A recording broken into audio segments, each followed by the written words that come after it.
Hi, this is Phil from PDQ Merchant Enterprises and the ATM Mastermind Group page, and in today's video I'm going to be talking about the 5 things you need to ask when doing a mobile ATM event.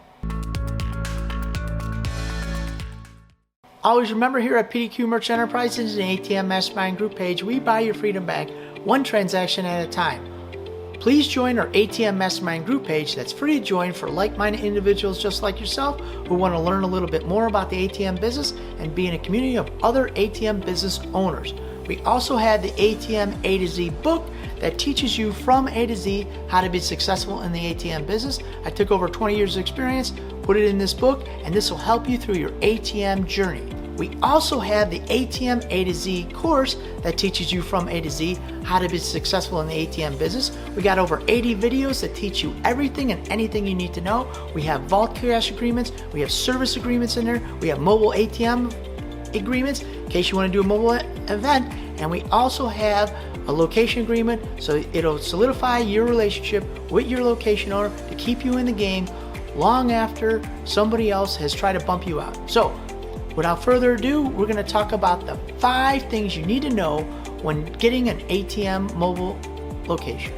Number 1, first thing you need to know, the first question you need to ask is when you're talking to an event person or you're talking to a city festival coordinator or a state coordinator or anybody and anything who's going to get you in the door, is once you get into that mobile event, you got to know, hey, do you guys have electricity? Are you going to have electricity where you want me to put the ATM? And if you don't have electricity, please run electricity out to where I'm going to put that ATM.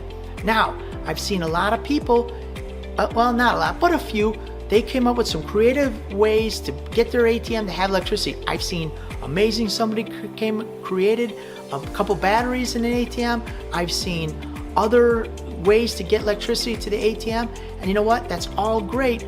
But you know what? At the end of the day, all you got to do is you got to ask that event coordinator or whoever's in charge, please get electricity over here. Most of the time when you're doing a mobile event, it's in a field, it's in the place where they don't have electricity. But what they do is they bring in these big light towers, and it's like a generator. They hit the button, it runs on gas or fuel or diesel, and it creates electricity. And so all you do is you'll run an extension cord to that for your ATM. So it happens all the time, but you guys just gotta remember that ask for electricity and get electricity to wherever you're gonna place your ATM. Point number 2, always gonna ask for a vendor pass. Now, some of the times you're only doing a 4-hour mobile event. Maybe it's only from 11 to 5 or something like that.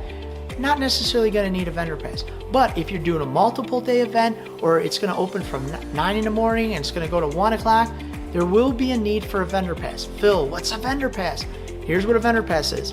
It's a pass that gets you in because sometimes they charge parking, sometimes they have general admission, it's way on the other side, and now you have to walk through the crowd, through that, you're gonna have to pay for parking.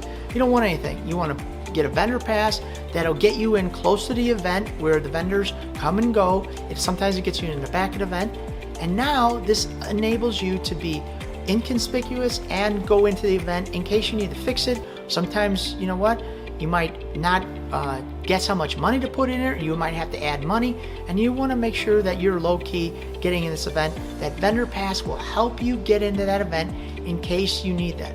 Now, every event has a vendor pass, but always ask because this eliminates any and all challenges in case you need to get into that event. Number 3, is there overnight security?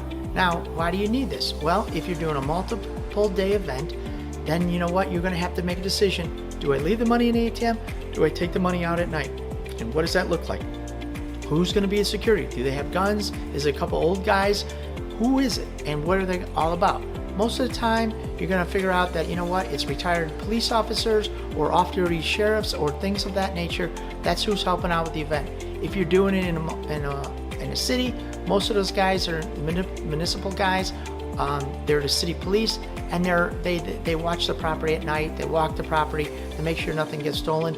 So you might be comfortable leaving money in the ATM. If there isn't any security, then you're going to have to make the decision. Do I want to leave the money in the ATM? Do I feel comfortable with that? For us, nope. I'm taking that money out. It's my money.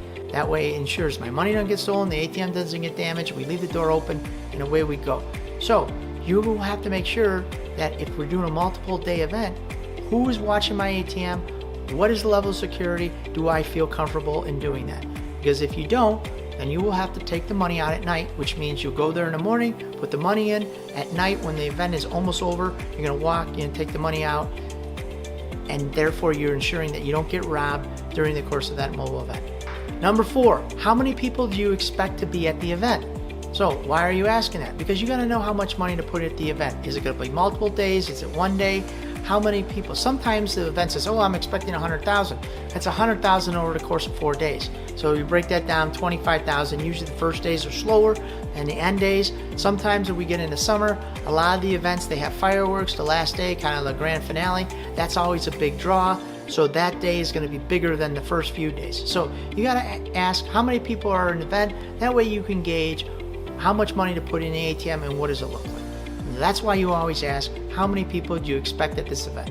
Number 5, this one's important for the next year, is what's the weather going to be like? Now, you're not going to ask the people who are doing the event, but you're going to ask yourself, hey, what's the event going to look like? If it's sunny, they're going to have more ATM transactions? If it rains, it's going to be less.